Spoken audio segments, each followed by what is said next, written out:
The GTI is back. Based on the 8th generation Volkswagen Golf, the GTI once again promises to be the ultimate hot hatch. And by that I mean you can string hot laps together on the Nordschleife and pull onto a gravel drive without breaking your back. But on the surface at least, it doesn't look like a whole lot has changed. The new GTI is the same size pretty much as the old car and uses an updated version of the Mark 7's 4-cylinder engine. But as is usually the case with the Golf, it's all about incremental improvements and, admittedly, a completely new cabin. So what I want to know is, how does it perform on the road and also on track?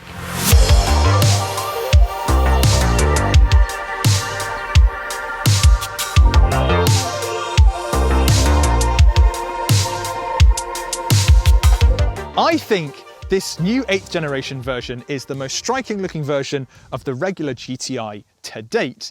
Now that includes a redesigned front bumper that incorporates this honeycomb style grille and also these kind of whiskers at the side. There's also your typical red stripe that runs along the front light bar that echoes back to the original GTI. You've also got a GTI badge just there, just in case you forgot what car you were driving. But you've also got a few changes at the back as well. You've got what seem to be larger exhausts nestled in what I presume to be a faux diffuser. It might not work, but at least it looks nice. And finally, we have the standard 18-inch wheels on here. And to be honest, I think they look a bit dated. I'm not a massive fan of them. However, VW offers 19-inch diamond cut wheels that look much nicer. Open up the boot and you've got 381 litres. Now, if you're a Golf fan, you'll know that that's just 1 litre more than the old car, so it's pretty much identical. It's a decent size, you can fit a lot of stuff in there, but what's quite neat as well is that it's got a false floor, so you can pull it out like so, lower it, and you've got a bit more storage space. And of course you can fold the rear bench down to open up loads more room. Now, before I get onto the 2 screens that dominate the dashboard, I'm happy to report that VW has stuck with tradition and fitted the traditional tartan seats. And if you go for the manual gearbox, it also comes with a golf ball-like finish. And aside from the 2 massive screens, the actual design is pretty minimalist. The dashboard is nice and slim, and there are barely any physical buttons anywhere. The only things that I can actually go and press are here in the center console. Everything else is a touch surface. Everything is controlled through this central touchscreen, and while the main menu is nice and vibrant and it's really sharp, this is one of the clearest displays I've ever seen, some of the sub-menus can be a little bit complicated. Let's say if you go into the vehicle menu, you get a 3D image of the car, and if you want to go and check stuff, you have to go and swipe to different angles of the car. It's all just a little bit convoluted. And another thing is that the lack of physical buttons make it really hard to navigate stuff when you're driving. And for heaven's sake, VW, there's no physical dial for the volume. I've got to press a slider on the dash. So if you're driving along, there's a lot of things that require your attention that isn't the road. What I do like though are the buttons on the steering wheel. Well, they're not actually buttons, they're small little touch surfaces, and they've got haptic feedback, so when you press one of them, there's a small little rumble to acknowledge that you've pressed the button. It's really simple to use and feels just like a regular button cluster. In the back of the GTI, and well, for starters, I'm 180 centimetres and there's lots of room still to go. I think I've probably got another 10 or 15 centimetres of headroom still available. Legroom as well is brilliant. The driving seat is in my position and I've got lots of room to go. So if you're 6 foot and over, you should be absolutely fine in the back here. There's not a lot of frills back here, but it doesn't matter. There is an armrest, so if I pull that down, I've got a couple of cup holders to play with. We've got ISOFIX points tucked to the bottom of the seat, and they're behind these retractable covers, so they don't pop out, they're actually fixed, which is really handy, so you don't lose them. And last but not least, you've got some climate controls in the back here, which is really decent on this standard model. So we'll kick things off by bringing the Golf GTI to its natural habitat, which is the British B road. Because it can't just be good in a straight line. It's got to have a lovely exploitable chassis and power when you're on a stretch of national speed limit winding B road. So let's talk about what's changed over the previous generation model. Now, while the engine is the same, it's a 2-litre turbocharged 4-cylinder engine, it's been upgraded so it now outputs more power, but also meets the latest WLTP restrictions. So, in standard guise, the GTI outputs 242 brake horsepower, which is of course sent to the front wheels. Now that matches the performance version of the outgoing model. And that may come as a bit of a surprise to you, because you'd think that new generation, it should outshine the older version, but to be brutally honest, that's not what the GTI is about. Had they chucked 300 horsepower through the front wheels on the standard car, I think it would have been a little bit too much for the average GTI buyer. Yes, something like a club sport, a more track-focused version, it works well in. But for just cruising around and then unleashing a bit of performance, 242 seems plenty.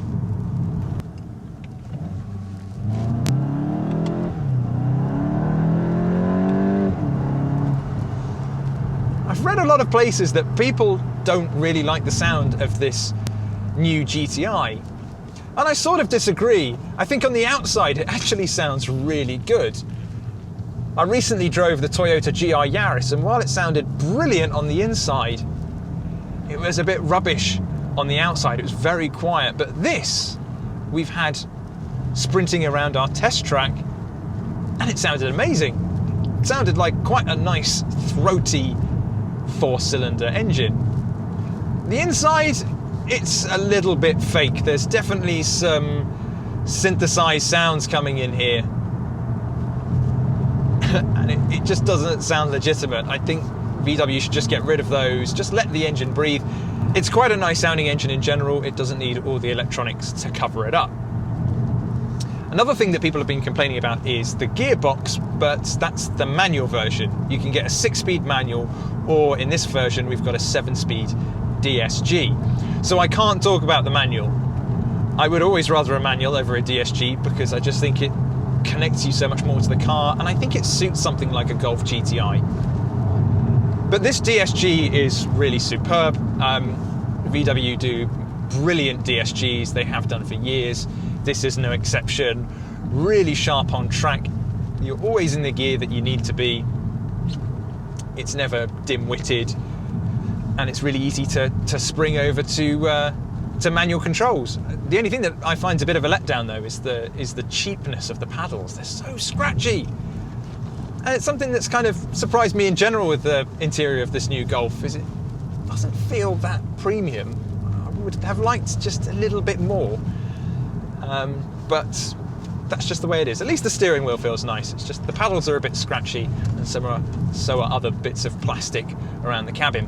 So alongside this, we're also testing the facelifted Civic Type R.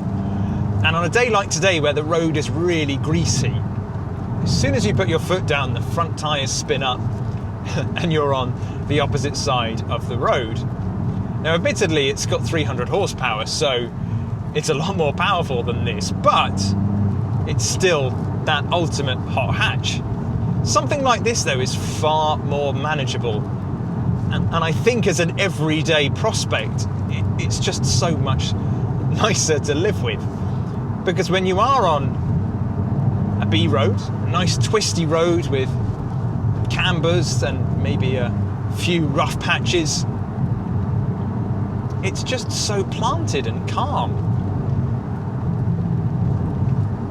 It feels like you can really exploit the chassis and the power together as a package.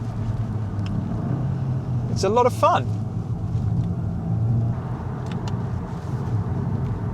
I think what we're going to need to do is put it to the test on our test track.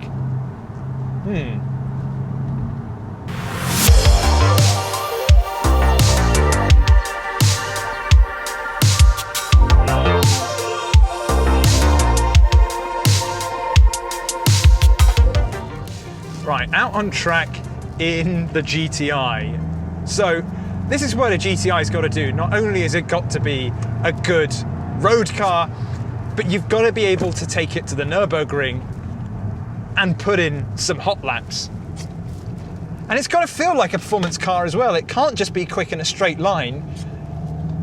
You've got to feel on top of it in the corners. And you really can.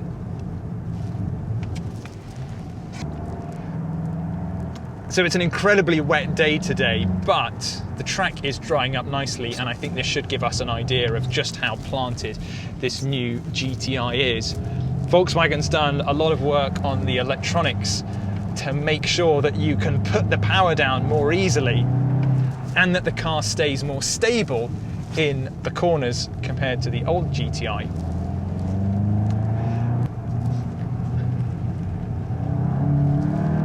And I think that's what's standing out to me, particularly on this wet track.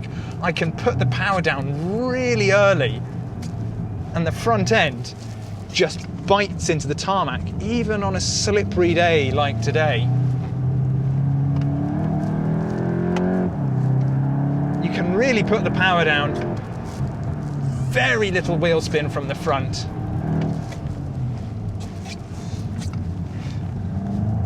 Really like the way it rotates as well. So you can chuck it into a corner and you do feel as though there's a pin going right in the middle of you, and the car just maneuvers around you really nicely. Given that it feels relatively civilian on a public road, it's definitely coming alive a bit more on a track. However, it's not all perfect. The steering just, while it's got some weight to it, it feels like it's heavy for the sake of being heavy. I don't really feel like what I do on the steering wheel transfers brilliantly into the front wheels. So you come into a corner and you can't really turn in with confidence. It definitely feels like you have to take a few bites of the cherry.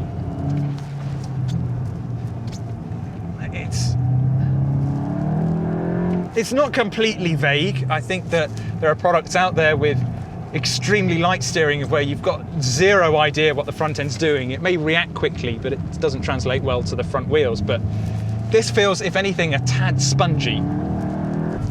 Next up are the brakes, and they're not too bad, but there's a certain feeling of, they've got quite a lot of bite as soon as you punch down on the brake pedal, but anything further than that and it feels a little bit, they get a little light.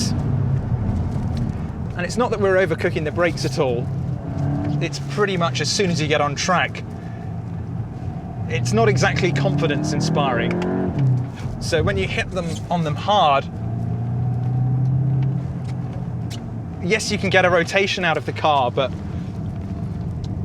they just feel a little loose.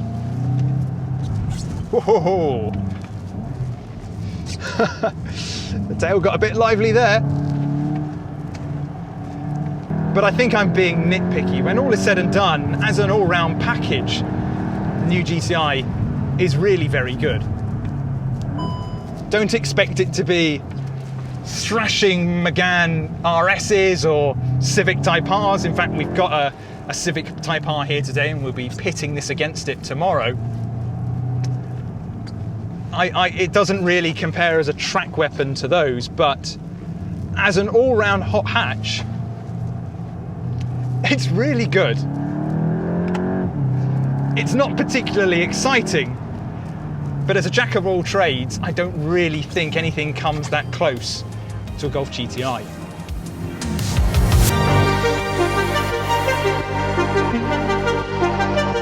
Out on the road, it is superb. It's comfortable when you need it to be, but if you get to a section of national speed limit and it's a B road, you can really fling this thing about.